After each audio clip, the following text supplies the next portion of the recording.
हमारे अभी तक के डिस्कशन में हम ये बात समझ चुके हैं, जब भी हम किसी पॉपुलेशन पैरामीटर के बारे में जानकारी लेना चाहते हैं, तो हम वो एक सैंपल के थ्रू ले सकते हैं bye calculating an estimate of the sample. और उस एस्टिमेशन प्रोसेस को करने के दो तरीके हम समझ चुके हैं। पहला, जब हम उस एस्टिमेट की प्रिसाइज वैल्यू यानी कि पॉइंट एस्टिमेट निकालते हैं। दूसरा होता है कॉन्फिडेंस इंटरवल एस्टिमेशन, जिसमें हम rather than calculating a single value हम एक इंटरवल या रेंज कैलकुलेट करते हैं। कभी कभी हम इन पॉपुलेशन पैरामीटर्स के बारे में कुछ कॉन्ट्रडिक्टरी क्लेम्स बनाते हैं और हम ये जानने में इंटरेस्टेड होते हैं कि कौन सा क्लेम पॉपुलेशन पैरामीटर के बारे में सही है। और इस प्रोसेस को हम बोलते हैं हाइपोथेसिस टेस्टिंग, जिसमें हम एक हाइपोथेसिस बिल्ड करते हैं और उस हाइपोथेसिस को टेस्ट करने की कोशिश करते हैं कि क्या वो हाइपोथेसिस सही है या गलत है। तो इस पूरे डिस्कशन में यानी कि चैप्टर 8 में हम इसी प्रोसेस के बारे में बात करने वाले हैं।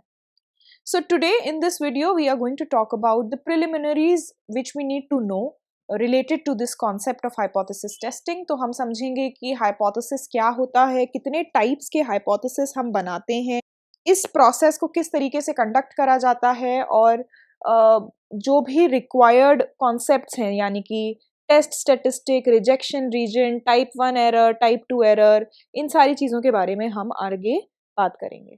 तो सबसे पहले समझ लेते हैं हाइपोथेसिस होती क्या है। एक स्टैटिस्टिकल हाइपोथेसिस सिंपली एक क्लेम या असर्शन होता है और ये क्लेम या असर्शन पॉपुलेशन पैरामीटर की वैल्यू के बारे में हो सकता है। इनफैक्ट ये क्लेम एक से ज़्यादा पॉपुलेशन पैरामीटर की वैल्यू के लिए भी हो सकता है। और कई बारी हम हाइपोथेसिस पॉपुलेशन डिस्ट्रीब्यूशन किस तरीके की है उसके बारे में भी बनाते हैं ना। जब भी हम कोई क्लेम बनाते हैं तो ऑब्वियसली उस क्लेम का या उस असर्शन का एक कॉन्ट्रडिक्शन भी हो सकता है और इसी के बेसिस पे हम स्टैटिस्टिक्स में हाइपोथेसिस को दो टाइप की हाइपोथेसिस में सेग्रीगेट करते हैं। पहली हाइपोथेसिस होती है नल हाइपोथेसिस, जिसको हम H नॉट से डिनोट करते हैं, और दूसरी होती है अल्टरनेटिव हाइपोथेसिस, जिसको हम HA या H1 से डिनोट करते हैं। नल हाइपोथेसिस वो क्लेम होता है अबाउट द पॉपुलेशन पैरामीटर जिसको हम पहले से मान के चलते हैं। So this is a hypothesis based on a prior belief. और alternative hypothesis is basically a contradiction of the null hypothesis. तो इस पूरे टेस्टिंग प्रोसेस में हम इन दोनों में से एक हाइपोथेसिस को रिजेक्ट करने का जजमेंट बनाते हैं based on the sample attributes. क्योंकि जब भी हम एनालिसिस करते हैं तो हमारे पास एक सैंपल ही होता है और उसी सैंपल के बेसिस पे या तो नल हाइपोथेसिस को रिजेक्ट करते हैं या अल्टरनेटिव हाइपोथेसिस को रिजेक्ट करते हैं। जिस प्रोसेस के थ्रू हम इन दोनों में से एक हाइपोथेसिस को रिजेक्ट करते हैं उसको हम टेस्ट ऑफ हाइपोथेसिस या हाइपोथेसिस टेस्टिंग बोलते हैं। और जब हम बोल रहे हैं कि हम नल हाइपोथेसिस को रिजेक्ट करते हैं तो इसका मतलब है कि हमारे पास हमारे सैंपल में से इनफ एविडेंस हमको मिल रहा है जो इस बात को प्रूव करता है कि H नॉट फॉल्स है।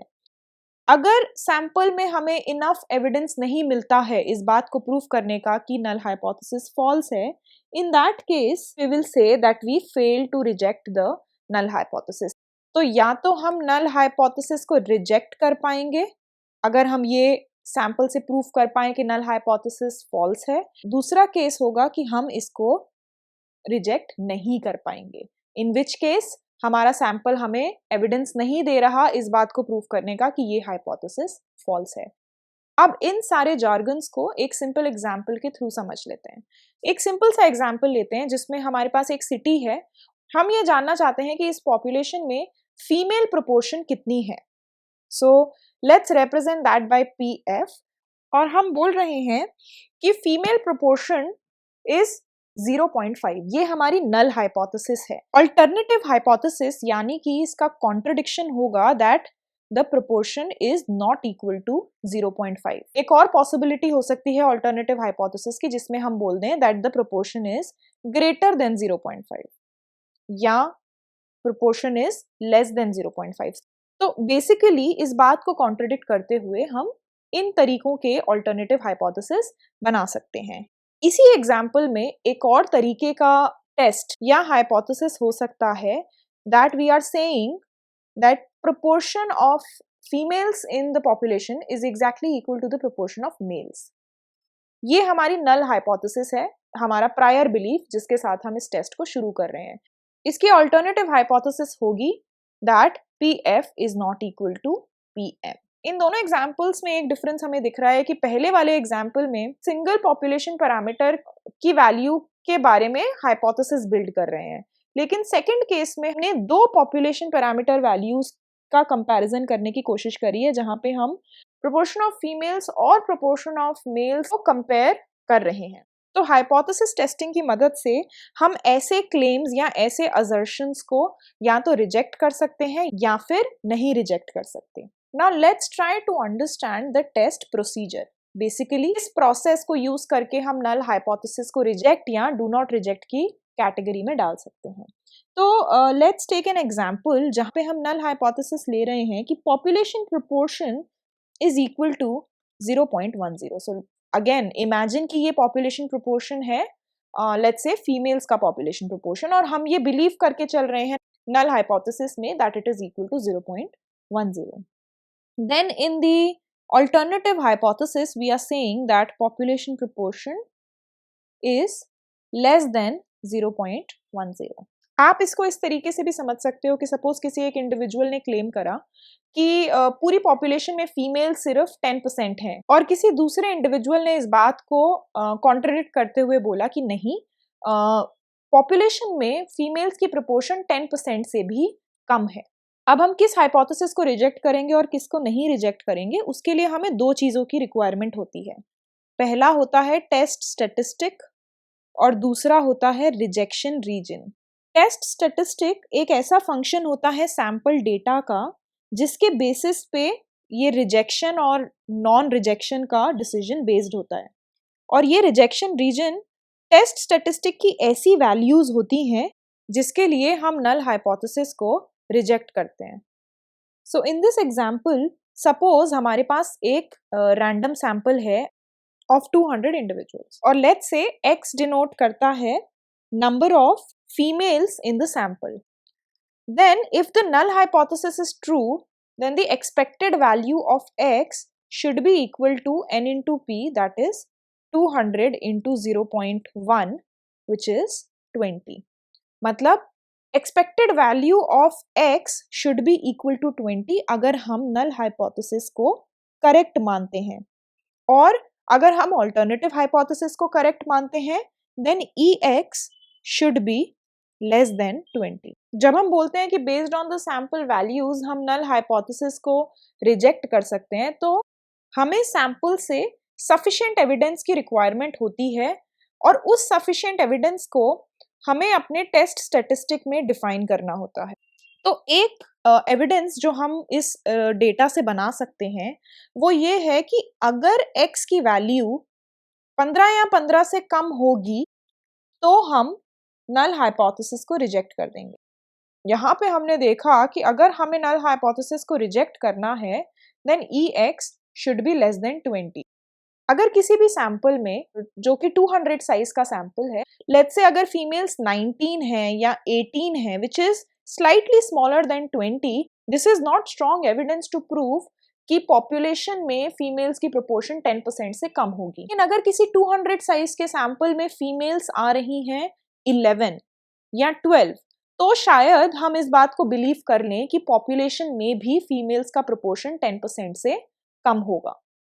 तो जब हम एविडेंस बनाते हैं, हमें उस सैंपल के लिए एविडेंस बनाना है, लेकिन वो इतना स्ट्रॉन्ग होना चाहिए कि हम वो बात पॉपुलेशन में भी प्रूव कर पाएं। तो हमने यहाँ पे बोला कि rather than taking x less than 20, हम बोल रहे हैं कि अगर हमें किसी भी टिपिकल सैंपल में जो कि 200 साइज का है, अगर नंबर ऑफ फीमेल्स 15 या 15 से कम मिलती हैं तो हम नल हाइपोथेसिस को रिजेक्ट कर देंगे और बोल देंगे कि पॉपुलेशन में फीमेल्स का प्रोपोर्शन 10% से कम है। सो this is basically the rule based on which हम नल हाइपोथेसिस को रिजेक्ट कर रहे हैं, और इसी रूल में ये दोनों चीजें इंक्लूडेड हैं। पहला तो टेस्ट स्टैटिस्टिक यानी कि ऐसा फंक्शन ऑफ सैंपल डेटा जिसके बेसिस पे हम ये डिसीजन ऑफ रिजेक्शन या नॉन रिजेक्शन बना रहे हैं। और यहाँ पे जो टेस्ट स्टेटिस्टिक हमने लिया है वो है x, स्मॉल x, यानी कि number of females in the sample. So that is the test statistic जिसके बेसिस पे हम अपने रिजेक्शन या नॉन रिजेक्शन वाले डिसीजन को बना पाएंगे। रिजेक्शन रीजन हमने यहाँ पे सेट करा है 15 और 15 से कम वैल्यूज। तो basically x is equal to 0 till 15 is the rejection region that we have set in this test procedure।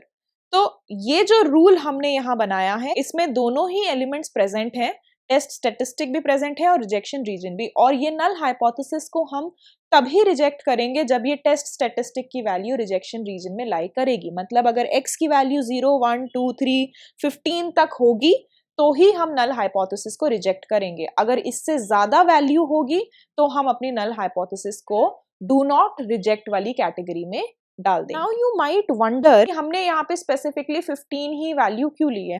हम ये भी तो बोल सकते थे कि अगर suppose x less than equal to 16 होगा तो हम अपनी नल हाइपोथेसिस रिजेक्ट करेंगे। इसका आंसर है यस, हम बिल्कुल ये बात बोल सकते हैं कि अगर x less than equal to 16 होगा तो हम अपनी नल हाइपोथेसिस रिजेक्ट करेंगे। इसमें हमारा रिजेक्शन रीजन बन जाएगा 0 से लेके 16 तक।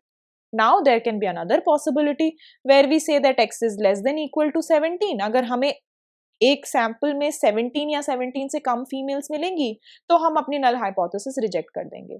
ये तीनों ही पॉसिबिलिटीज एग्जिस्ट करती हैं, लेकिन इन तीनों पॉसिबिलिटीज में से हमें कौन सी पॉसिबिलिटी चूज करनी है ये इस बात पे डिपेंड करेगा कि तीनों केस में हम कितना एरर कमिट कर रहे हैं ड्यूरिंग हाइपोथेसिस टेस्टिंग।